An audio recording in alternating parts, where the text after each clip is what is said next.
লাড্ডু চোর। গণেশ তিলের লাড্ডু বানিয়ে বিক্রি করত। এক বক্সে 12টি লাড্ডু প্যাক করত। সে তার স্ত্রীকে প্যাক করার দায়িত্ব দিয়েছিল। আরে লক্ষ্মী, আমি লাড্ডু সব রেডি করছি। লাড্ডু বানিয়ে প্রতি বক্সে 12টি করে প্যাক করো। সে প্রতিদিন এভাবেই বক্স বানাতো ও শহরে নিয়ে বিক্রি করত। সে তার বাড়িতে বসেই সব কাজ করত, তার কোনো দোকান ছিল না। একদিন যখন লক্ষ্মী প্রতিদিনের মতো তার বারান্দায় বসে লাড্ডু বানাচ্ছিল, তখনই তাদের প্রতিবেশী বিমলা সেখানে আসে। লক্ষ্মী, আমাকে কিছু চা পাতা দাও তো, হঠাৎ বাড়িতে মেহমান চলে এসেছে আর চা পাতাও শেষ হয়ে গেছে। হ্যাঁ হ্যাঁ, দাঁড়াও, প্রতিবেশী তো প্রতিবেশী সাহায্য করবে, এখনই আনছি। বিমলা অনেক চালাক ছিল।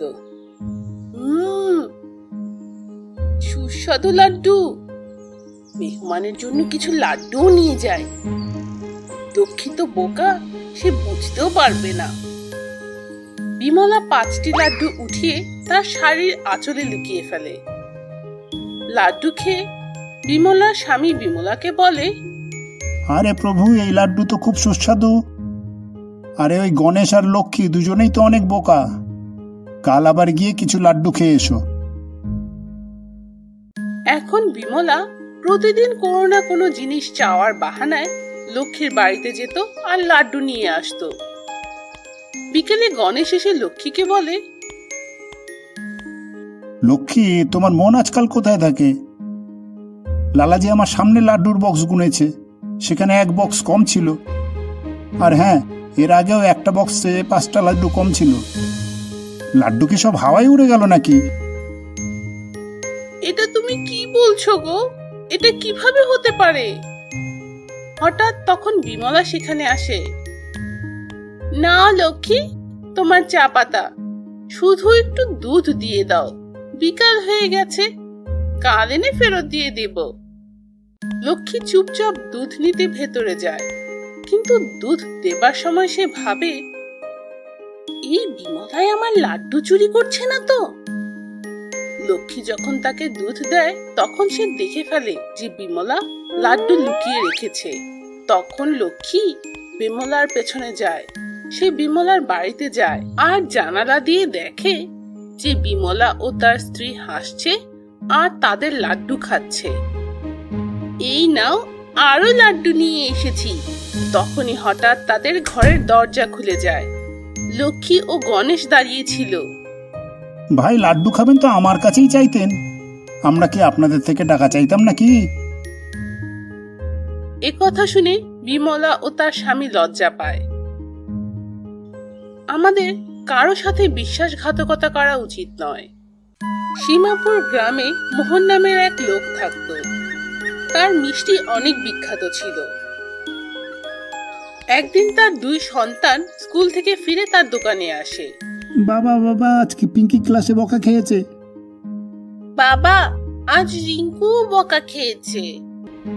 আচ্ছা আচ্ছা, তোমরা ঝগড়া বন্ধ করো আর বাড়িতে গিয়ে তোমার মাকে বলবে রসগোল্লার জন্য ছানা তৈরি করে রাখতে। মোহন বিকেলে ছানা আনতে বাড়িতে যায়। আরে কি, তুমি এখনো ছানা বানাওনি? কি হয়েছে তোমার? ওগো শুনছো, আমি তোমাকে কতবার বলেছি ছোট হলেও একটা কুলার লাগিয়ে দাও। এত গরমে কাজ করতে আমার কত কষ্ট হয়, আমি আর পারবো না। বাধ্য হয়ে মোহন তার স্ত্রীর জন্য একটি কুলার নিয়ে আসে এবং তার স্ত্রী কুলারের ঠান্ডা বাতাসে অনেক কাজ করে। একদিন যখন বাচ্চারা খেলা করছিল, তখন তার মেয়ের হাত থেকে 10 টাকার নোট খুলে যেয়ে কুলারের ভেতর চলে যায়। কিন্তু এ কি, কুলার থেকে তো 1000 টাকার নোট বের হতে থাকে। সবাই এটি দেখে অবাক হয়ে যায়। মনে হয় এটা জাদুর কুলার, 10 টাকার বদলে 1000 টাকা। আমাদের তো ভাগ্য খুলে গেল। তাদের এক প্রতিবেশী লুকিয়ে লুকিয়ে সব দেখে ফেলে। ভাবি, একটু চিনি দেয়া যাবে? হ্যাঁ, কেন নয়, এখনই নিয়ে আসছি। পরদিন যখন প্রতিবেশী চিনি ফেরত দিতে যাবে, তখন তার শাশুড়ি তাকে বলল, আরে বৌমা, এই চিনিতে ঘুমের ওষুধ মিশিয়ে দাও, ওরা সবাই ঘুমিয়ে যাবে আর আমরা জাদুর কুলার নিয়ে আসব। মোহনের স্ত্রী সেই চিনি দিয়ে ছানা বানায়, কিন্তু সেই ছানার মিষ্টি খেয়ে গ্রামবাসী অসুস্থ হয়ে পড়ে। মোহনও অসুস্থ হয়ে যায়। গ্রামবাসী তাদের দোকান বন্ধ করে দেয়। ওগো শুনছো, আমরা তো শেষ হয়ে গেলাম, আমার দোকান বন্ধ হয়ে গেল, এখন আমরা কি করব? তুমি চিন্তা করছো কেন? আমাদের তো টাকা দেয়া কুলার আছেই। হ্যাঁ বাবা, কুলার থেকে তো টাকা পাবোই।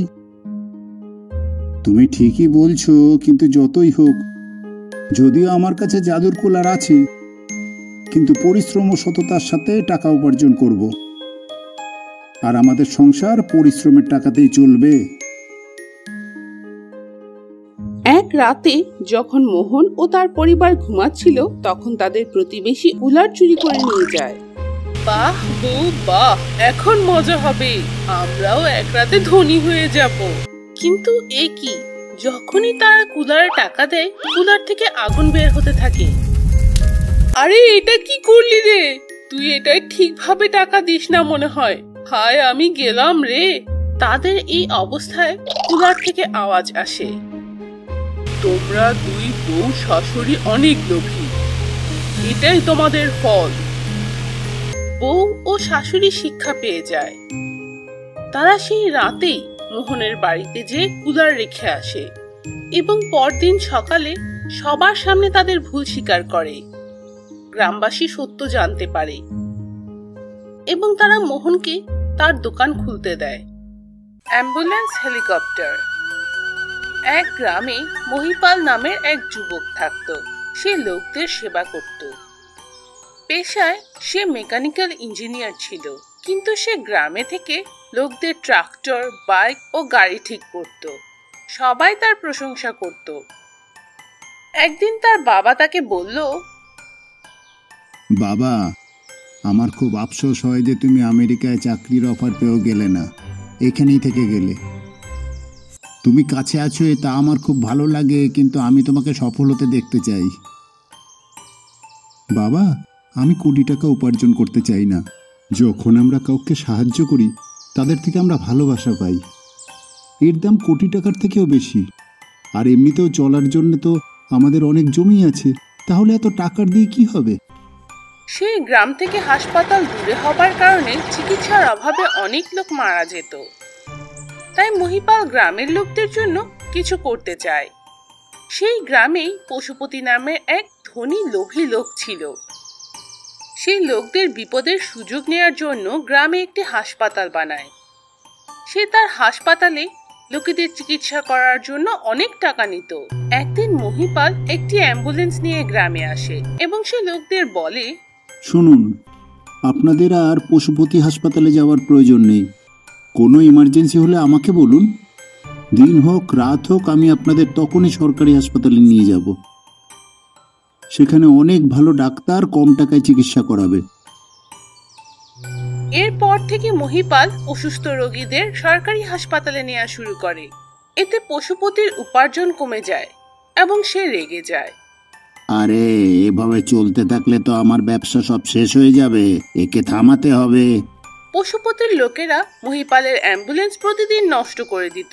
কখনো চাকার হাওয়া ছেড়ে দিত, আবার কখনো সব তেল ফেলে দিত এবং কয়েকবার তো ঠিক সময়ে অ্যাম্বুলেন্স না পাওয়ার কারণে কিছু লোকও মারা যায়, কারণ পশুপতিও তাদের চিকিৎসা করতে মানা করে দেয়। সে গ্রামের লোকদের শিক্ষা দিতে চেয়েছিল। একদিন মহিপাল তার বন্ধু বিকাশের সাথে দেখা করতে যায়। তখন পথে সে একটি পুরনো হেলিকপ্টার দেখতে পায়। সেটি দেখে তার মাথায় একটি বুদ্ধি আসে। বিকাশ হেলিকপ্টার চালাতে পারত, তাই মহিপাল তাকে সাথে নিয়ে হেলিকপ্টারটি কিনে নেয় এবং নিজের জমানো টাকা খরচ করে একটি হেলিকপ্টার অ্যাম্বুলেন্স বানিয়ে ফেলে এবং বিকাশের সাহায্যে হেলিকপ্টার দিয়ে লোকদের চিকিৎসার জন্য শহরে নিয়ে যেতে শুরু করে। বিকাশ ও মহিপালকে এত ভালো কাজ করতে দেখে গ্রামের প্রধান তাদের প্রশংসা করে বলে, বাবা মহিপাল, দেশের সব যুবকেরা যেন তোমার মতন হয়। পড়াশোনা করার পর বিদেশে না গিয়ে নিজের দেশে থেকেই লোকজনদের সেবা করে প্রশংসিত হয়। আজ থেকে আমি তোমার হেলিকপ্টারের সব খরচ পঞ্চায়েতে নেওয়ার ঘোষণা করছি। পশুপতিও তার ভুল বুঝতে পেরেছিল, তাই সেও অল্প খরচে লোকদের চিকিৎসা দেওয়া শুরু করে দেয় এবং গ্রামের সবাই খুশি হয়ে যায়।